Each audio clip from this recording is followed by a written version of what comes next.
Hi everyone, and welcome to A Few Minutes for the Future. This is a place where we showcase innovation. So come along as we take a few minutes to explore, a few minutes to inspire, and a few minutes to dream big things. So thanks for tuning in, and remember, the future will be here before we know it, and together we can make it great. Hi everyone, and welcome back to A Few Minutes for the Future.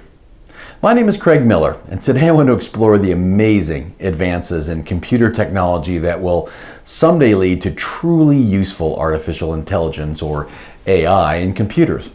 Now, of course, many companies are working on AI right now, and we've been hearing a lot about different potential outcomes from experts from all over the spectrum about how it's going to lead to good and bad outcomes when it does become into everyday use. But I think today you'll see a story that's truly inspiring. And again, thinking about other people, that what they've done in AI, you've perhaps heard of the computers that have beaten human beings in Jeopardy or chess or the Asian board game Go. But today I want to talk about something that's truly amazing. But first I want to step back just for a second. Perhaps you've seen the movie Imitation Game with Benedict Cumberbatch, who did an amazing job of portraying Alan Turing. Alan Turing was the guy who broke the Enigma code that was used by the Nazis in World War II, and they thought it was unbreakable. In the movie, he described the possibility of a machine that could have a discussion with a human being, and the human being wouldn't even know that it's talking to a computer or a machine. And this hurdle, this ability to do this, has been called the Turing test, and it's been hard to beat so far.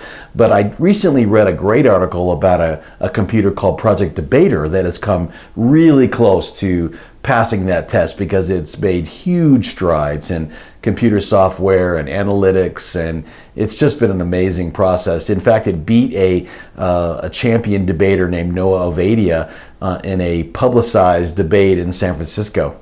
This story is very well documented, a great article on the BBC website, which I've linked as I normally do, and we encourage you to look at that. The author, David Lee, did a great job in describing how the engineers and even Miss Ovadia herself helped them create what this could be, and I think it's a huge advance. The computer was obviously given a question, but it was designed to understand that question. It's a very open-ended and very complex when you think about it. Things like, would you want to spend more money on telemedicine, or would you do more for the space program? These are not like, do I turn left or turn right? These are very complicated questions, and I think the response that we got from that was just an amazing thing. Now, Project Debater is like any other computer. It's very difficult to make it perfect, but we're all working on it. But like me, I'm sure you've always had the opportunity to debate with your computer. Are you going to work today? Are you going to do this? Please. Well, this computer obviously did much more than that. In fact, it did so well that many people thought that Miss Ovadia sounded better perhaps than the computer, but it was an amazing process that the computer actually did a better job of describing the arguments than she did.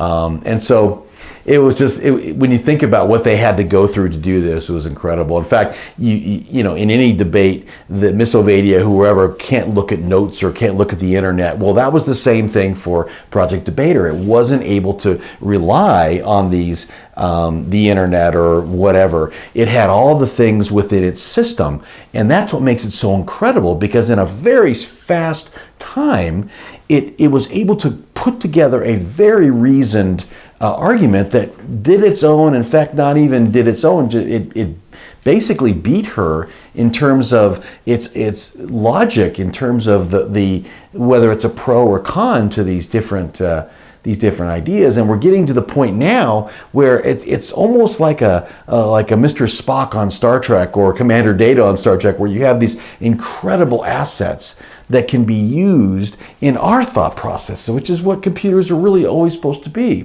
And I'm just always amazed at how engineers can do this in such a way that it's fast enough and logical enough to put these together, again, from its own memories, to come up with a logical linear argument that can hold its own against anyone.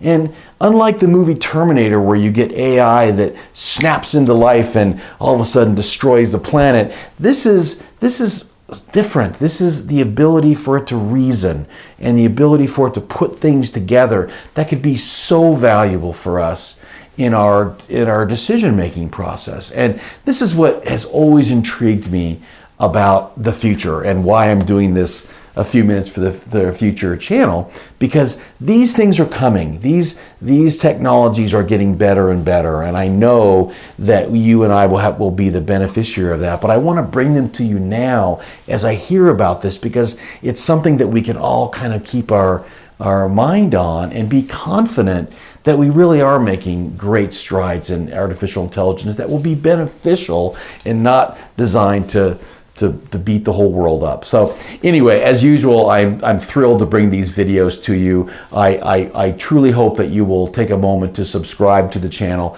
It's completely free, of course, and it will allow you to see when the next video will be coming down the pike. But I look forward to sharing other things about computers and other things with you in the near future. So thanks again, everyone, for watching, for tuning in today. Until next time, we'll say bye for now.